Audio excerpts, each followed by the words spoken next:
परम पिता परमात्मा और उनकी सभी पवित्र आत्माओं को नमस्कार।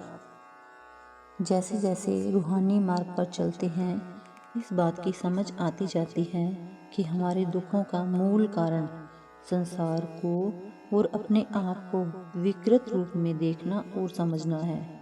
जब वास्तविकता को भ्रमपूर्ण दृष्टि से देखते हैं तो हम भी भ्रम के बुने संसार में रहना शुरू कर देते हैं। फिर कोई हैरानी की बात नहीं है कि आत्मा को नीचे गिराने वाली काम, क्रोध आदि विकारों की प्रवृत्तियों में से गुजरते समय हम अपने आप को इनके और इनके साथ जुड़े भावों और विचारों के चश्मे से देखने लगते हैं। भ्रम का शिकार होने के कारण हम अपने आप को काम, क्रोध, लोभ, मोह, अहंकार का ही रूप समझना शुरू कर देते हैं। मनुष्य के रूप में हम इस भ्रम का शिकार हो जाते हैं कि जो हम अपने आप को समझ रहे हैं, वास्तव में हम वही हैं। भ्रम से पैदा हुई इस अवस्था की सबसे बड़ी त्रासदी या दुर्भाग्य यह है कि हम यह समझने के योग्य नहीं रहते कि हमारा असल अस्तित्व शब्द है। संत महात्मा समझाते हैं कि शब्द अपने छोटे से छोटे रूप में भी विशुद्ध प्रकाश, प्रेम और आनंद के सिवाय और कुछ नहीं है। संत महात्मा विश्वास दिलाते हैं कि हमारे वर्तमान मानसिक भ्रम और रोग केवल अस्थायी रुकावट है। ये भ्रम उड़ते जा रही उन बादलों के समान है जो हमारी आत्मा का प्रकाश हम तक पहुंचने नहीं देते। हमारे सामने अभ्यास द्वारा इन बादलों को छांटने की क्रिया तेज करने की चुनौती है। भजन सुमिरन हमें उस अवस्था तक पहुंचने में सहायता देता है जिसमें हम अपने आप को अपने भावों और भ्रमों से अलग कर सकते हैं।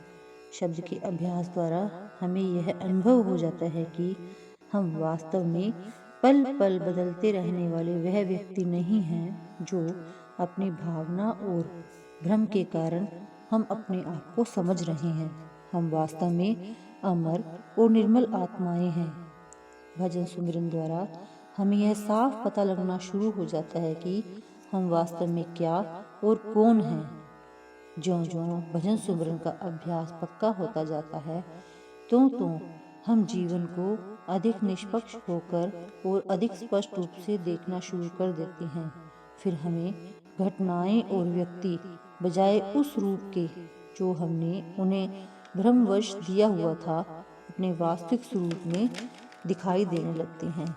फिर हमारे लिए यह देखना संभव हो जाता है कि हमारे भाव और विचार हमारे अपने ही मन से उत्पन्न हुई विद्युत तरंगें और आकार हैं।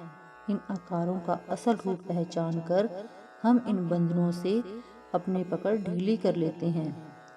भजन सुमिरन द्वारा प्राप्त शक्ति से हमारे लिए यह समझना आसान हो जाता है कि मन किस प्रकार अपने आप को अभिव्यक्त करता हुआ लगातार अनंत दृश्य बनाता और बिगाड़ता है। फिर हम खुद ही देख लेते हैं कि मन एक अंधा कुआं है जिसकी था पा सकना असंभव है। इसी प्रकार मन द्वारा पैदा की जाने वाली रचना भी अथाह है।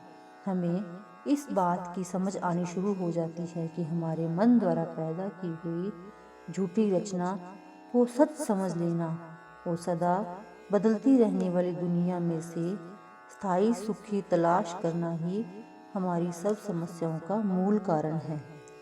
निर्मल विचारों से भजन सुमिरन में उन्नति होती है।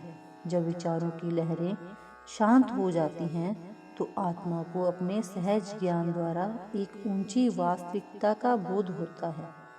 जब चंचल मन स्थिर हो जाता है तो हमारे ऊपर संसार की घटनाओं का असर होना बंद हो जाता है और हम बिना भावुक हुए जीवन को अपनी राह चलने देते हैं। Thank you.